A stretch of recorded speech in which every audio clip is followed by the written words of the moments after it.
Welcome to this video tutorial, which is complementary to a video tutorial I did over a year ago on installing Hadoop, Kafka, and Zookeeper in a bare VM, a bare Ubuntu VM.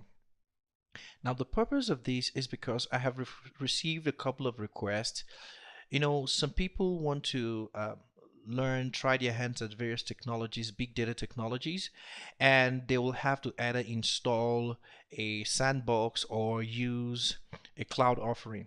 And not everybody has the money to just go get a cloud offering or has a laptop that has 16 to 24 gig of memory that they can afford the minimum of 10 gig for their for the sandbox.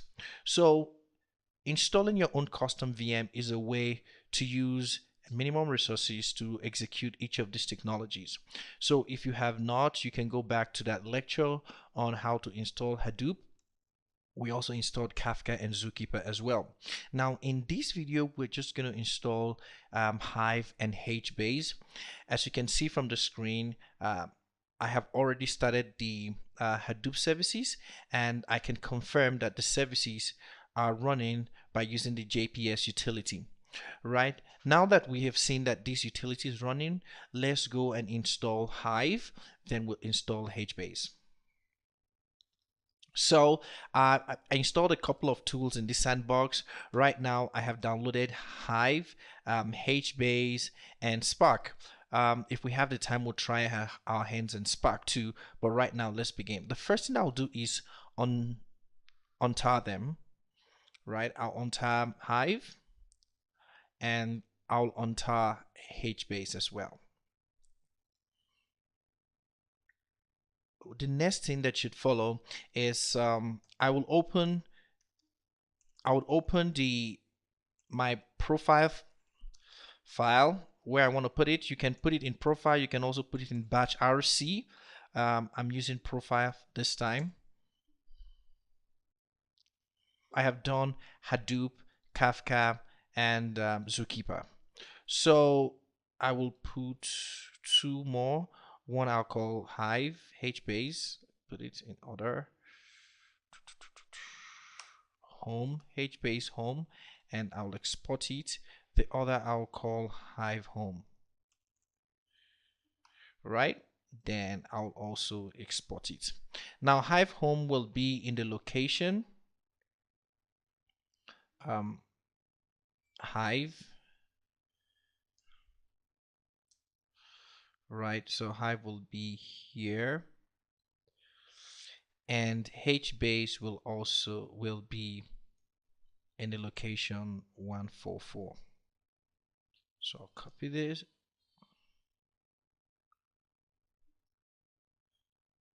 HBase. So I have HBase here and I have Hive here.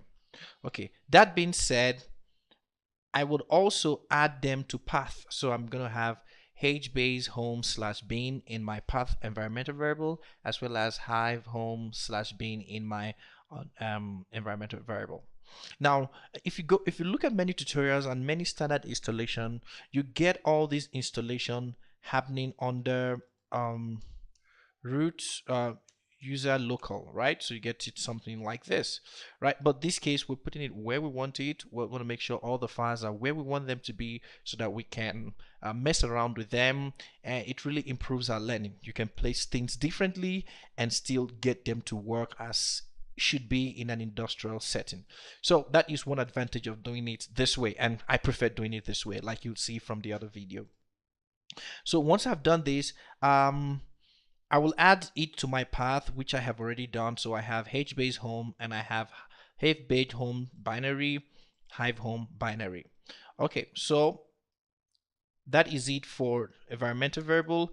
I will make it in effect, and now that has taken effect.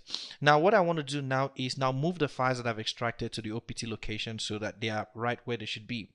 I'll do move downloads Hive and move it to OPT, right? So that if I type Hive command now, it should work, right? We should get something that is working. Then next thing is move HBase. This should be under downloads, HBase and move it to OPT such that if I type HBase now, it should work. That's good.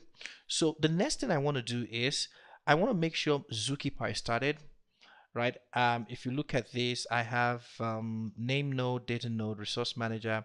I don't have Zookeeper, so I have a utility that I set up that starts Zookeeper for me.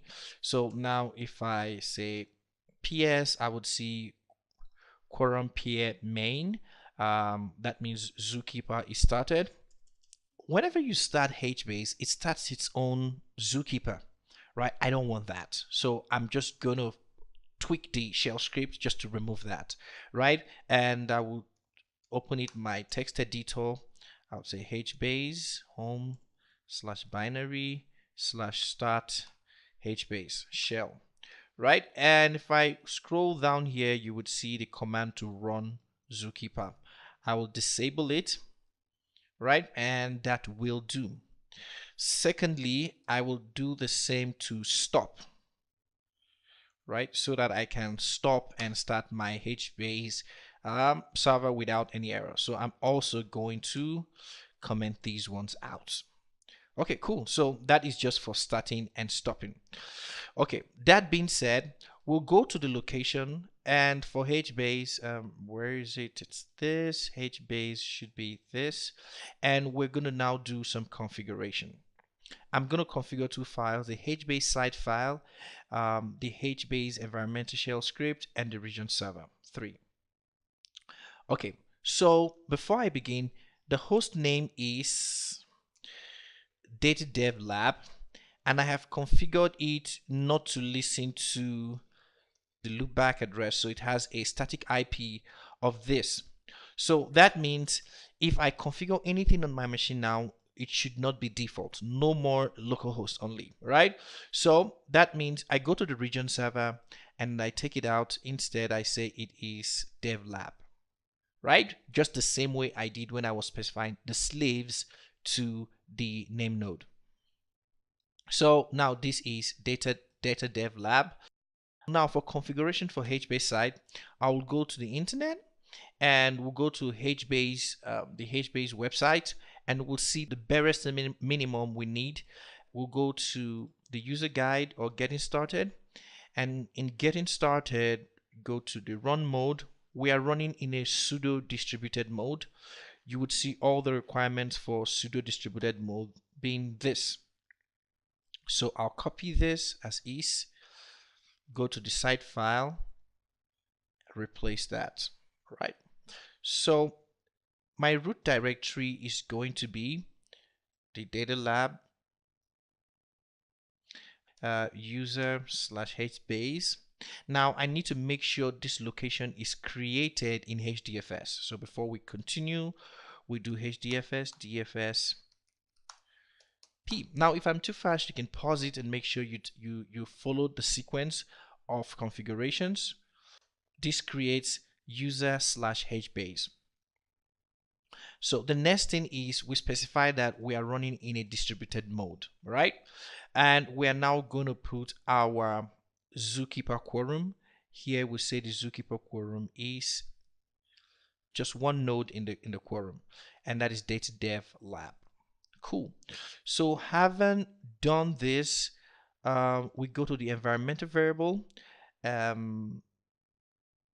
If there are any other thing I cannot think of now, so what we'll do is we'll take these settings as it is, and we will try to execute start HBase. So we say start HBase. So if I do JPS, I would see HMaster, and I should see region server as well. Having seen this, we can now try the HBase shell as a client, right? We type list and we have no table. So this is perfect. We have completed the setup of HBase. I hope you are able to do the same thing too. Now we're going to do the configuration of Hive as well. And for Hive, we will come to the folder. We go to the config folder. We are interested in, we want to create a couple of configurations. Number one is the Hive environmental shell script and the Hive site file. So what I'll do here is copy Hive environmental shell script and call it, just call it without the templates, right? We have one. Then we're also going to do the same thing to Hive default. Instead, we're going to call it Hive site.xml file. Cool. Then we can leave these properties now as default, but doing some advanced stuff might need us to set them, the location of our log files, the amount of logs we want. But for now, we're going to take on the most important ones, which is this file here and this file. So open them in an editor. Now, if you look inside of this file, it is so verbose. So what I want to do is I want to literally delete everything inside. Right, delete everything, and I will go back to the default files and take what I want out of it. Right, so I'll open the default file.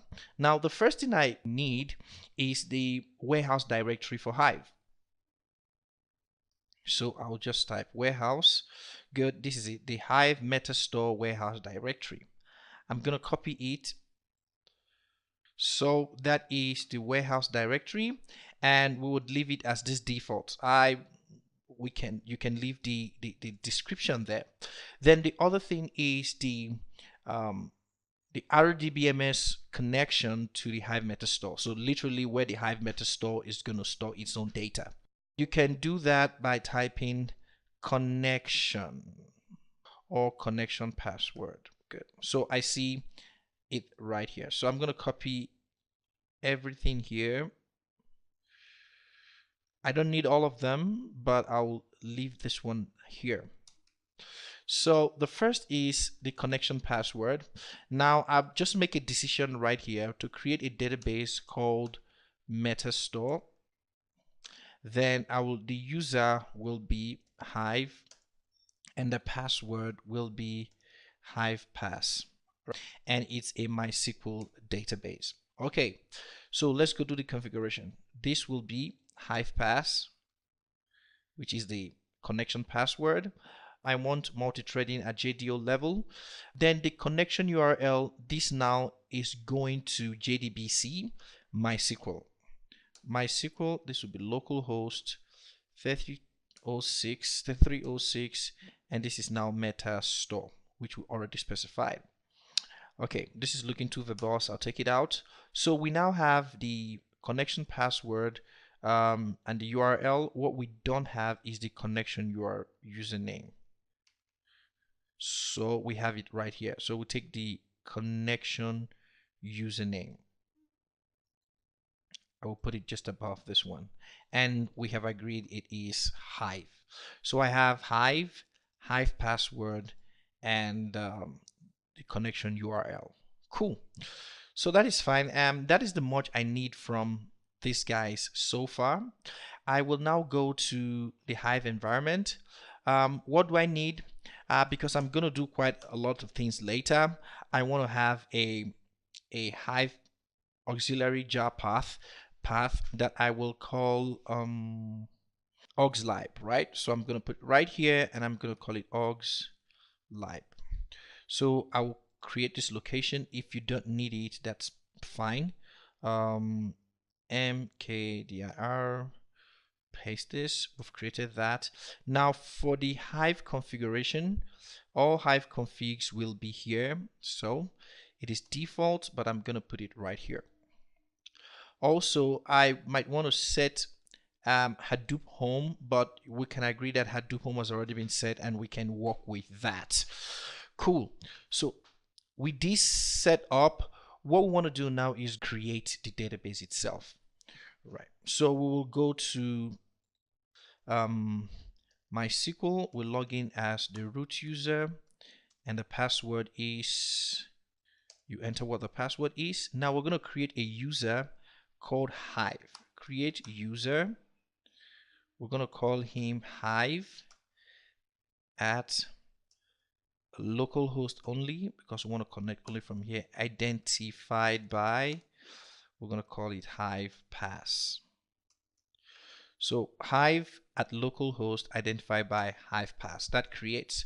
Then we're going to also create a schema called metastore. So this will be create a schema called metastore. Now we will grant all privileges on metastore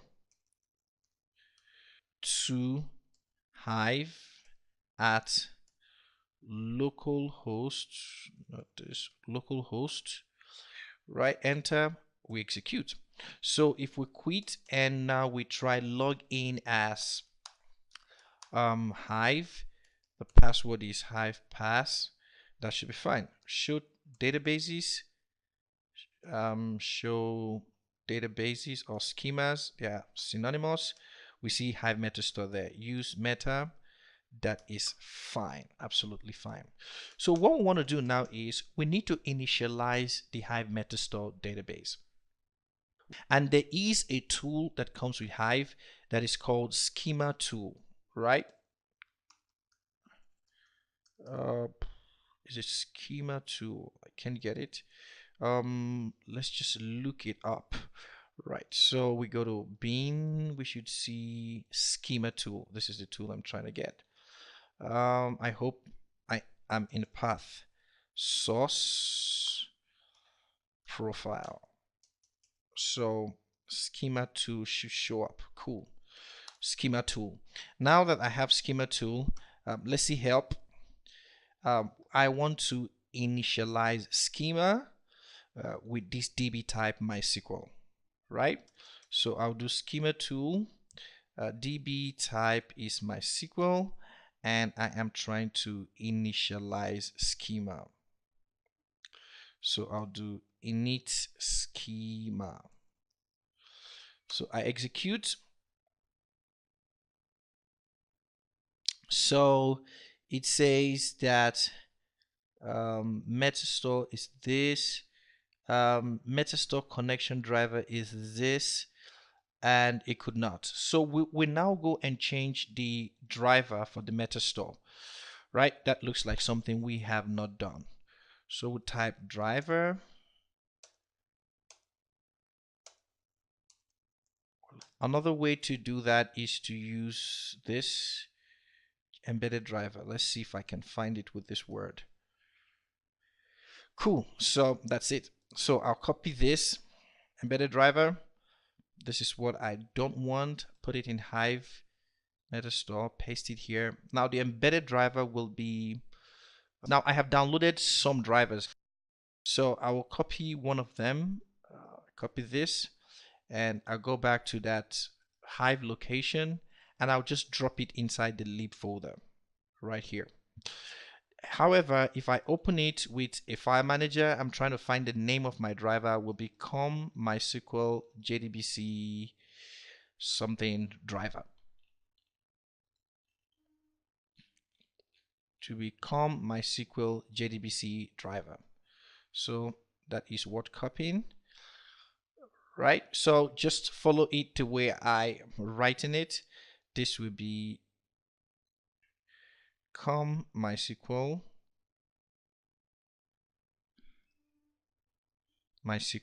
JDBC driver. So this is the connection driver name. Okay, so now that I've done this, we should try init tool once again. We will do init tool.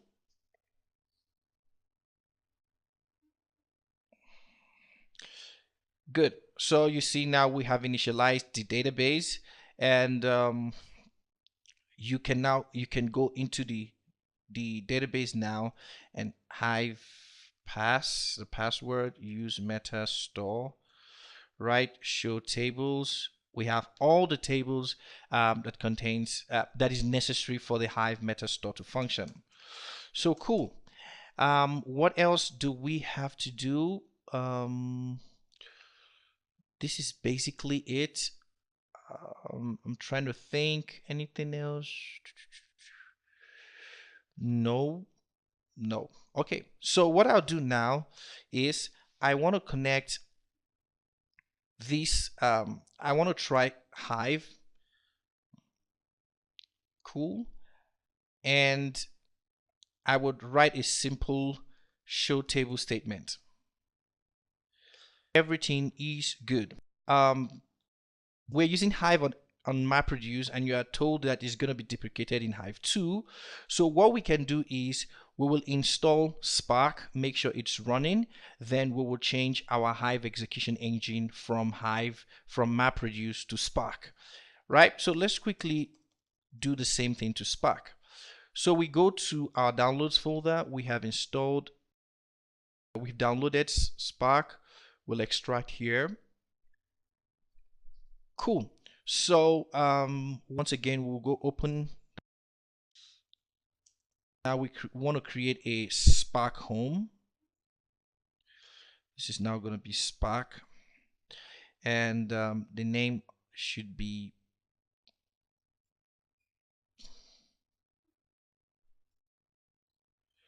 cool, and we will export Spark home. Then while we are here, we will also make this in the class path.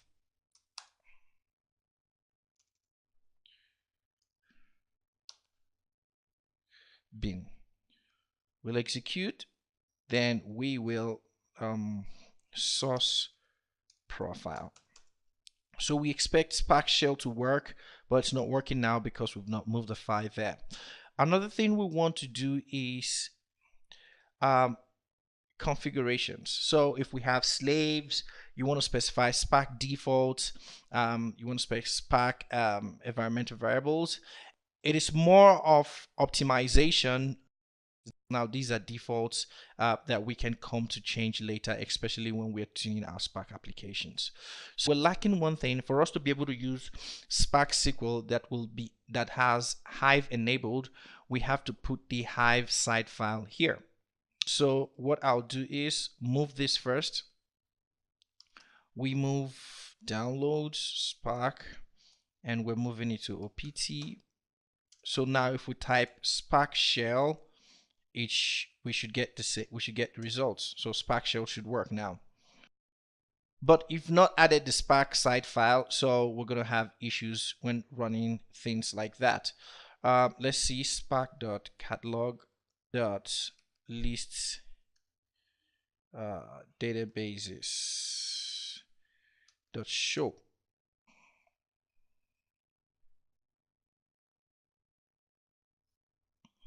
So let's confirm that this configuration is fine. We'll come into Hive. Sorry.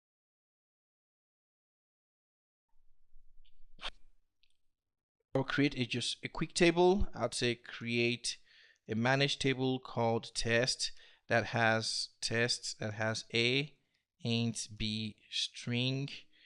Right, enter. Then we will insert into this table, insert in override table, test value of select 1 comma hello, execute.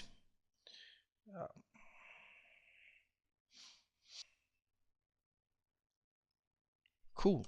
So now we've got the values loaded in just one record. We say select star from test, right? We should get just those two values, 1 and hello. So we want to go back to Spark and see if that is true. So if the integration is perfect, if we run the same query, select star from test dot show, right? Dot show. Good. See, it cannot find test. It tells you the configuration is not yet done. So we quit. Sorry, we quit. Now what we want to do is we want to link the Hive site file, which is you will find it in Hive home config Hive site. We want to now put it in Spark home config and call it Hive site.xml file. Execute. So if we look into this folder location, let's go computer, and we have Spark here, config, we have a Hive site file right here. You can copy, you can link. I prefer link.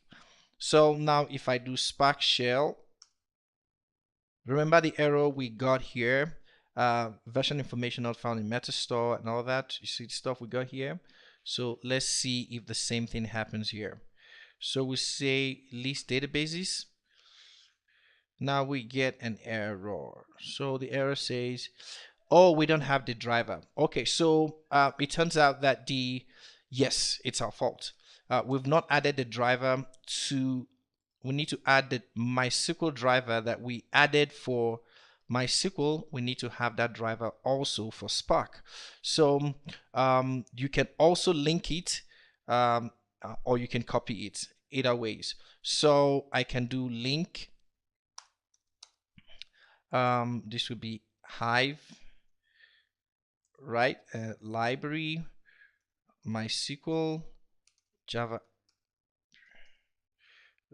connector. Now we're putting it in Spark home slash, let's see that. Let's see the home for Spark.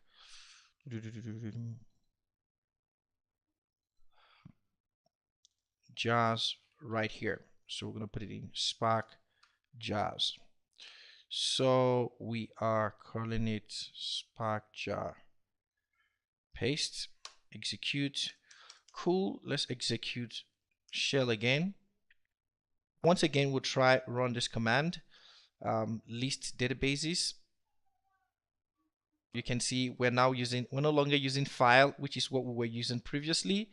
If you went back up there, not this one, we were using file, but now it is now pointing to data dev, right? HDFS location. So we try and run the query statement again. Good. So the integration is perfect. So we're going to end the video here. I hope you can now set up your environment. For students who have taken my Apache Kylin course on Udemy, you can set up your environment like this. Then you look at the case 3 for installing Kylin in a custom environment. You can literally build your whole lab custom. You understand where everything is, you debug it because you know where you kept what, and it really improves your knowledge of the Hadoop ecosystem tools compared to just downloading a sandbox, which I like. If you go to that course, I use the sandbox.